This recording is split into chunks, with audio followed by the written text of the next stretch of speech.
Acts 24.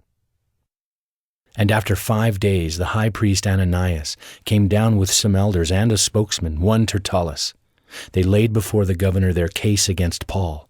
And when he had been summoned, Tertullus began to accuse him, saying, "Since through you we enjoy much peace, and since by your foresight, most excellent Felix, reforms are being made for this nation, in every way and everywhere we accept this with all gratitude.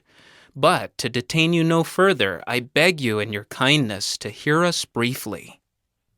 For we have found this man a plague, one who stirs up riots among all the Jews throughout the world and is a ringleader of the sect of the Nazarenes. He even tried to profane the temple, but we seized him. By examining him yourself, you will be able to find out from him about everything of which we accuse him." The Jews also joined in the charge, affirming that all these things were so. And when the governor had nodded to him to speak, Paul replied, "Knowing that for many years you have been a judge over this nation, I cheerfully make my defense. You can verify that it is not more than 12 days since I went up to worship in Jerusalem.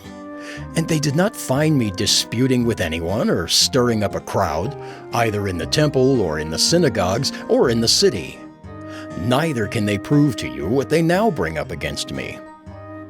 But this I confess to you, that according to the way, which they call a sect, I worship the God of our fathers, believing everything laid down by the law and written in the prophets, having a hope in God, which these men themselves accept, that there will be a resurrection of both the just and the unjust.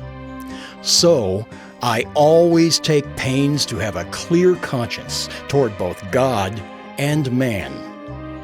Now, after several years, I came to bring alms to my nation and to present offerings.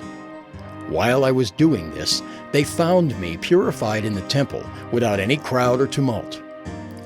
But some Jews from Asia, they ought to be here before you and to make an accusation, should they have anything against me.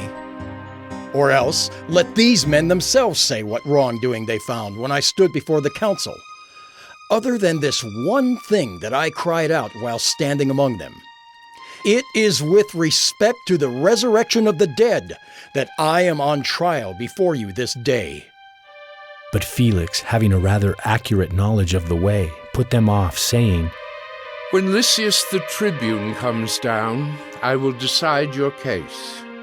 Then he gave orders to the centurion that he should be kept in custody, but have some liberty, and that none of his friends should be prevented from attending to his needs.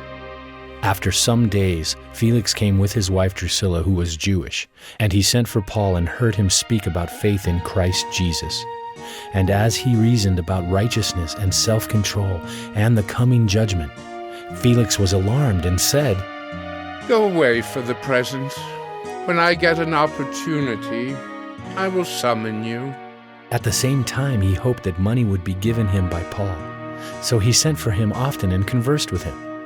When 2 years had elapsed, Felix was succeeded by Porcius Festus, and desiring to do the Jews a favor, Felix left Paul in prison.